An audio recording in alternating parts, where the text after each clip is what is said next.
Greetings, geeks and geek gorillas. It is me. I am back for another Supergirl review. This episode is going to be maybe a little bit hard to summarize, because when you say the summary, not much happened, but I'll explain why that's not a bad thing as soon as I get into it. But before I do, just spoiler warning, I will be recapping the episode. And I actually did like this episode, so I suggest you watch it, then come back and watch my review. But anyways, spoiler warning aside, let's get into it. This was all about pestilence. The team is studying one of the birds that fell when they find out that humans are starting to be attacked by pestilence. The world killer. And they're getting sick. They introduce a red herring. They figure out who they think it is, who was the red herring. The red herring is found dead. Emra's there. They think, oh shit, Emra killed her. But she didn't. Pestilence did. Because lo and behold, the person who we thought it was actually was her. And that was a chick who was on site, who was being a doctor, who was hitting on Alex. And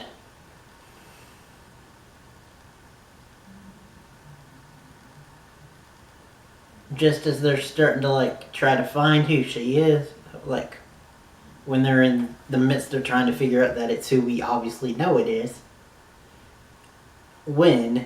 then couple episode breaks later, Alex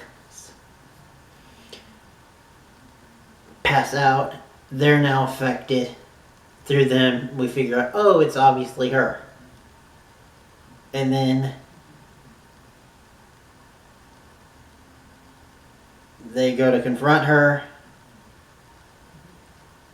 They were together. Supergirl doesn't end up taking her down. Emra almost kills her. But then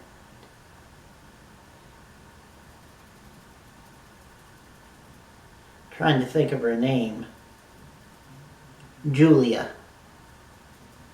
I think it's Purity. Comes in and saves Pestilence.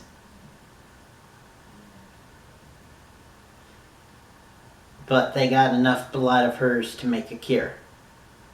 Because they find out that the Legion cure didn't work because it was meant for blight, not pestilence. Well, just as they're starting to heal from that and be recovered, they didn't get another hit.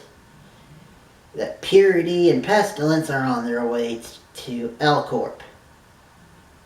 Lena. They go in with Lena and they find out the subplot of the episode, which is that Lena's been working to cure Sam. Well, they don't find that out. They just find out that Lena's working on something and Sam's in a cage that immediately breaks. And so Rain takes over. 3 girls go, bye Felicia, and leave. And like I said, one of the subplots for the episode was Lena and Alex go more into that, finding out that Sam's brain goes, and her consciousness go to another dimension, like a pocket dimension, while Rain takes over. And they switch whenever one takes over.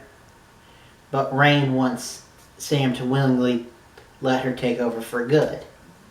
And nope, she doesn't. But the Purity and pestilence coming kind of force rain out.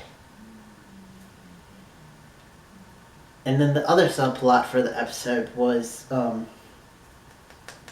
Emra wanting to kill Pestilence and then almost killing her.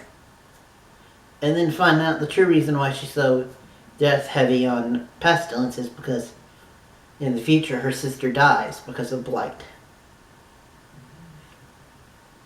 But she was so angry and so aggressive that it made Supergirl question whether or not they could save them. And honestly, my prediction, I think Julia and Sam will be saved, but not, I think it's Emily, the one who's Pestilence, because it sounds like she wanted it. And I think it's going to be a thing that you can't save everybody type situation. And maybe Blight will be like next season's villain or something. I don't know. And by the way, I can't take credit for that. My friend Mr. J of Mr. J's Reviews came up with that. But anyway, like I said, you say the summary of the plot. It sounds like I didn't like it, and it sounds like not much happened, and that's kind of true. But at the same time, it's mostly, the best thing about this was the performances and the moments that we had between the characters. Like Wynn and James had an awesome moment together. The ending moment with Emra and Kara where they reveal her sister was pretty cool. And Wonder Bread himself, Mon-El, I think had a couple moments where he was checking Emra on her shit. And Alex, Lena, Sam, good as always. And then last thing I want to say before I go is Brainy. Thank the heavens. Thank Wow that they gave Brainy an image inducer to make him look human so that we don't have to live with that god-awful makeup and the god-awful wig. We get his real hair. And we get the real guy, which also